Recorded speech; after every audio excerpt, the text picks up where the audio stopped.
Josie here with emotional wisdom. I think that's going to be my intro, that whole singing effect. Yes, how are you all doing? Take a deep breath and release.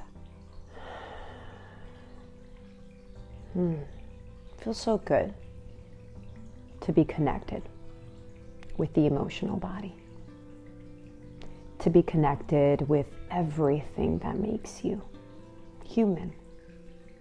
So, without further ado, I want to talk about today's discussion. I want to talk about what I do. I am an emotional healing coach. What does that mean? What does that really, really mean? That means that I zero in, I tune in into the human emotion and what the human emotion does in the physical body, in the mind, and how it collaborates as a whole. We are made 70 or more % of water. Water is emotions. So you could only imagine, right, how much your emotions / feelings govern you without you realizing. Or you do, but you want to ignore them.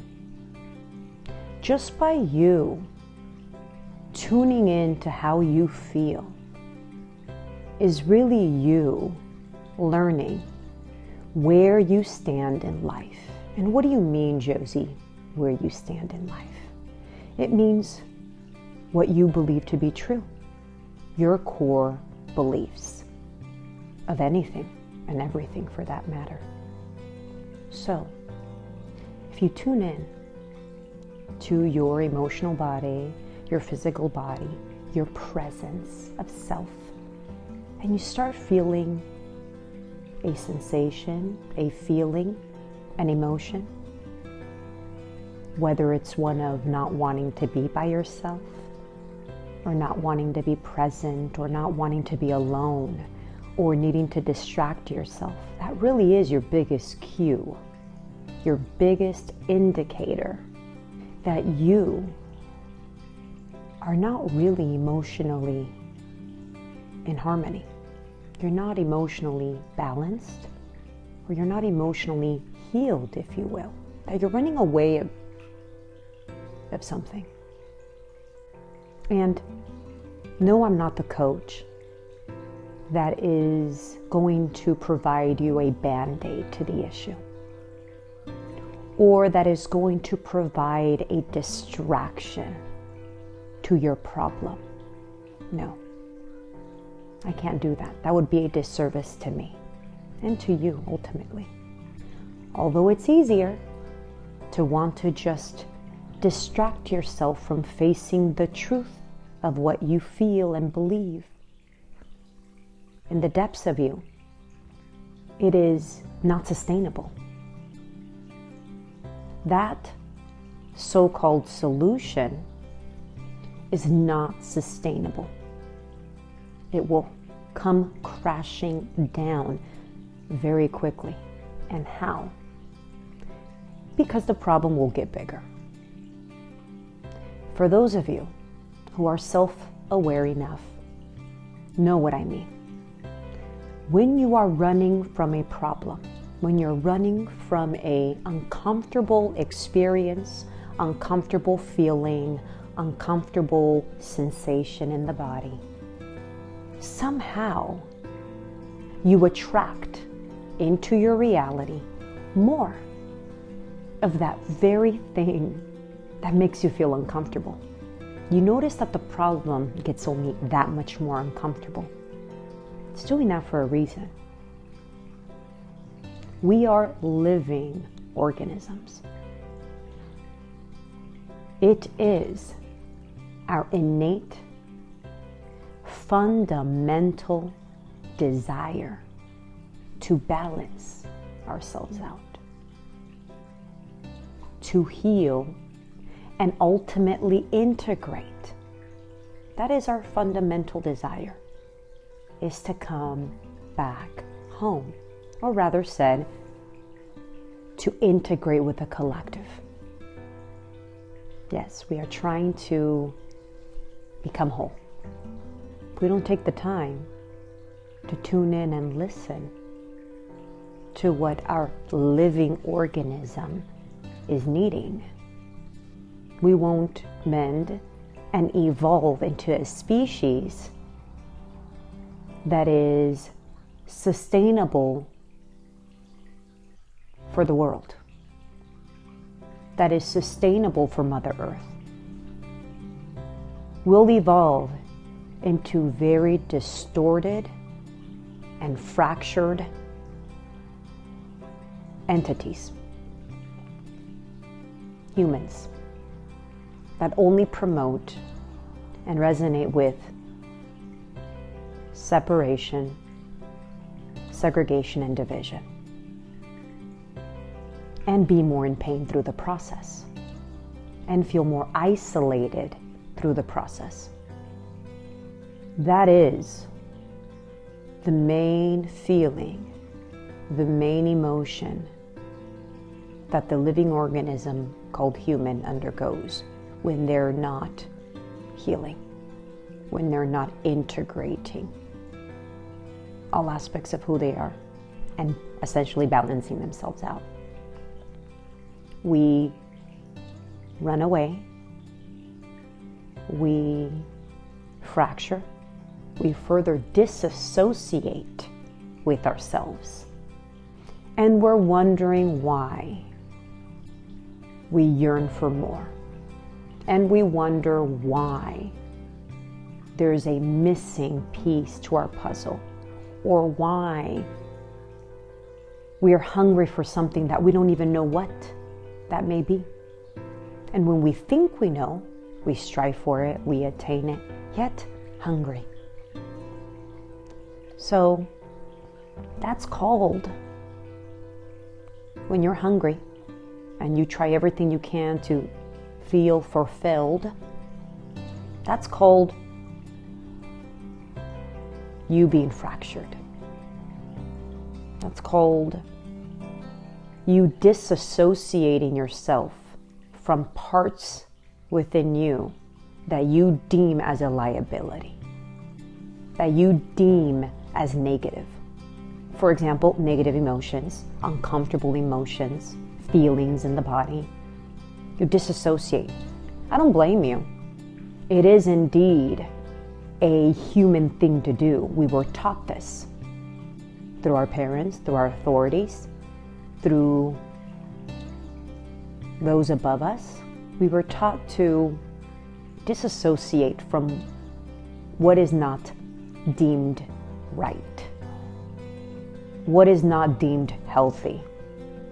But what they and we don't realize is, as we continue to fuel the disassociation from who we are as well, those dark aspects, we will continue to just go further downhill into that loneliness, that isolation, that need, till we can't take it anymore, you know?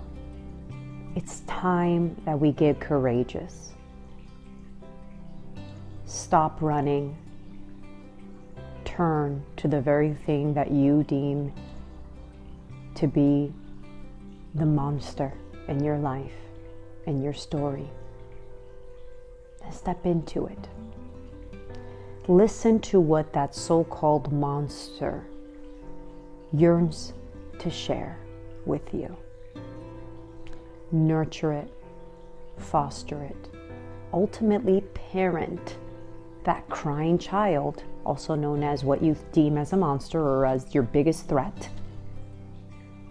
You'd be surprised how you'll start feeling in your spirit or in your emotional body. What you're actually achieving is lessening, minimizing the resistance that you have towards that very thing or towards that very experience that you deem catastrophic, if you will.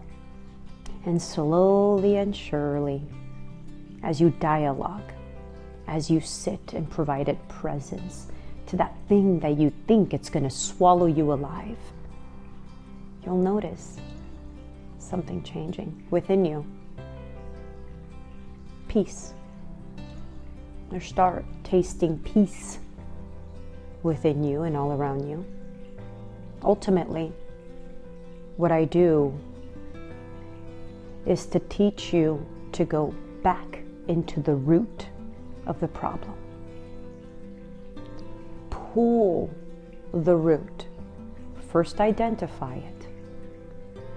Nurture it. Give it your presence.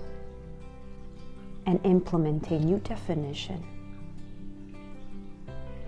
to that within you. You'll see